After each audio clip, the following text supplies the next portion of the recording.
Very warm welcome to our viewers, regular viewers, and the people who are going to view this video for the very first time. I would like to welcome all with open arms, and let me again set up the tone of our channel. I'm not here to sugarcoat nonsense. I'm here to say things the way they are. And I'm not presenting my own ideas, my personal belief system, because I don't believe in that.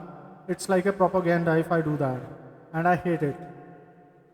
Whatever I say, whatever I present to you here is all based on research, on observation, just not mine, but of great minds from the past. I have read a lot of literature inside out and upside down. I know these things like the back of my hand. And today's topic is no different. You might find it very gloomy, and some of you might find it quite relatable. And the sad part is no one is willing to discuss or talk about these topics anymore. Because it might hurt someone's feelings. Someone might get offended. Big deal. Get over it. You're an adult. So today's topic, what I want to discuss with you all is what happens when you betray or an empath is betrayed way too many times. What they turn into, what happens, what is the end result of it. When an empath is betrayed too many times, something inside them begins to rot. Empaths are born as open wounds. They are aching to absorb the pain of others around them, desperate to heal what is broken around them. But the irony is cruel. The more they give, the more they attract the parasitic, the manipulative, the hungry souls who see kindness not as a gift but as weakness. Each betrayal slices deeper than the last. People assume empaths are endlessly forgiving. They think he or she is just simply going to get over it because they treat them like doormats or pushover. But forgiveness is not infinite. It is fragile, and every time it shatters, the pieces they cut inwards. The empath learns that their compassion is a currency in a world full of thieves, and they pay the cost with the blood, trust, and their innocence. Soon the transformation begins. Love decays into suspicion. Tenderness rusts into resentment.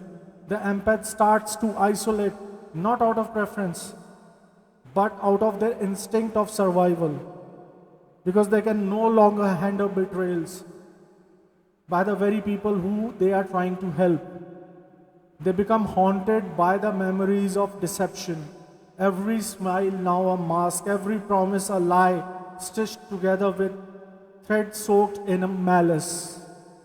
It is almost impossible for them to trust anyone now. And then comes the most sinister change that has the power to roll over this world. And we have seen this happen way too many times in the past. The light they once poured as selflessly into others falls back inwards, and it curdles into darkness. An empath betrayed too many times stops striving to heal the wounds of others and begins weaponizing their ability to feel.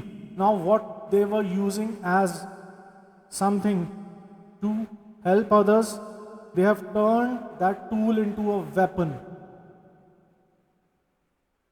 They learn to detect weakness, to mirror emotions, to manipulate with the same sensitivity that once made them victims. What once made them angels now forges them into something far, far more dangerous, even more dangerous than demons.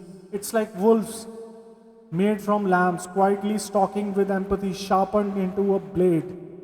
So remember this: when the world repeatedly poisons a gentle soul, it should not be surprised when the antidote turns into venom. Because an empath betrayed one too many times doesn't remain an empath. They become something far more terrifying. An empath who has learned not to give a damn about others.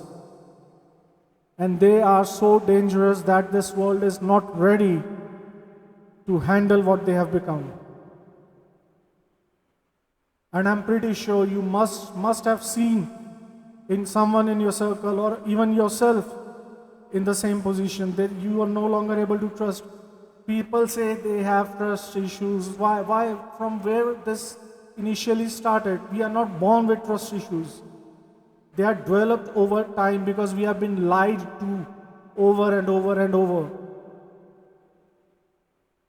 By the very same people we were trying to help. Now, what you get is what you have sown. You will reap what you sow. You turned a gentle soul into a monster, an indifferent monster. Now you have to deal with it. Now you have to pay the devil its dues. I know it's a very uncomfortable topic. A lot of people might think that I'm always talking about the negative things in the world, but you have to understand one thing. If you do not discuss these things, how can you possibly think of finding a resolution for it? It is only when we talk about it that we can think of finding something close to a solution. But gently pushing it under the rug is not a solution. It is like treating cancer with painkiller. It doesn't work. It simply doesn't work.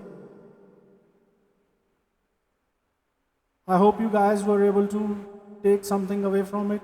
And even if one person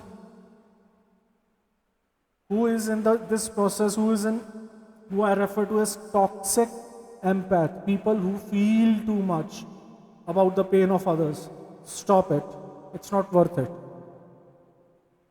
They are never going to reciprocate it. So with this, I leave you. Think about it, ponder about it. I'll love to hear from you in the comment section, whether you agree with me or not. I would love to have a civil discourse with you all. And anyone who doesn't agree with me, I would like to hear their point of view. Thank you guys for listening, and I'll see you in the next video. Till then, stay blessed.